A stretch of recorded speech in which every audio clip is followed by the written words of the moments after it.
Hello guys, तर तुमचं स्वागत आहे माझ्या यूट्यूबच्या नवीन एका ब्लॉगमध्ये.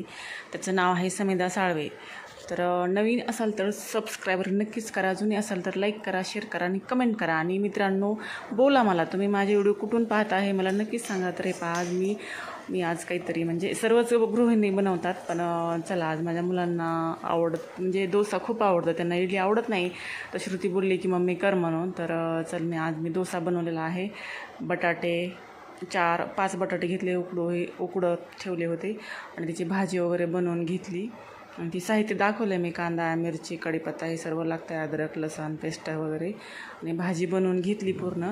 आणि आता डोसा केला. डोस्याचं काय झालं माहिती आहे का, माझ्याकडे तवा आहे डोस्याचा, पण तो खराब झाला. पहिला केला, दुसरा केला, ती फारच असं चिटकून बसत होता आणि डोसा काय बरोबर झाला नाही, मोडला. मग ती मी काय केलं, त्याला पोळ्या करायचा, आपला ही तवा असतो ना साधा तवा पोळ्या बनवायचा, मग त्याच्यावरच मी ट्राय करत आहे. म्हणजे आता छोटे छोटे बनवले मी, कारण मोठे मोठे बनवते मी डोसे.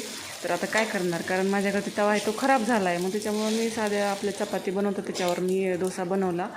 कारण श्रुतीला खूप भूक लागली होती, तिला पोहे केली होती, म्हणजे नको मम्मी मला डोसाच पाहिजे. ठीक आहे, भाजी वगैरे, चटणी, मी बटाट्याची भाजी बनवली होती सुकी, आणि नारळाची चटणी बनवली होती. आणि इडली मलाच आवडते, इडली आवडत नाही कोणाला, सम्यकला पण नाही, श्रुतीला पण नाही आवडत इडली, तर मलाच आवडते.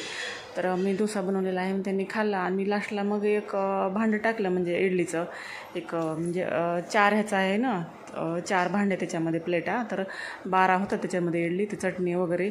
तर श्रुती बोलली सांबार, तर ठीक आहे, मला सांबार नाही आवडत, चटणी आवडते नारळाची. तर कढीपत्ता, जिरे, मोहरे, असं जिरे टाकत नाही, मोहरे वगैरे टाकून मी बनवलेली आहे.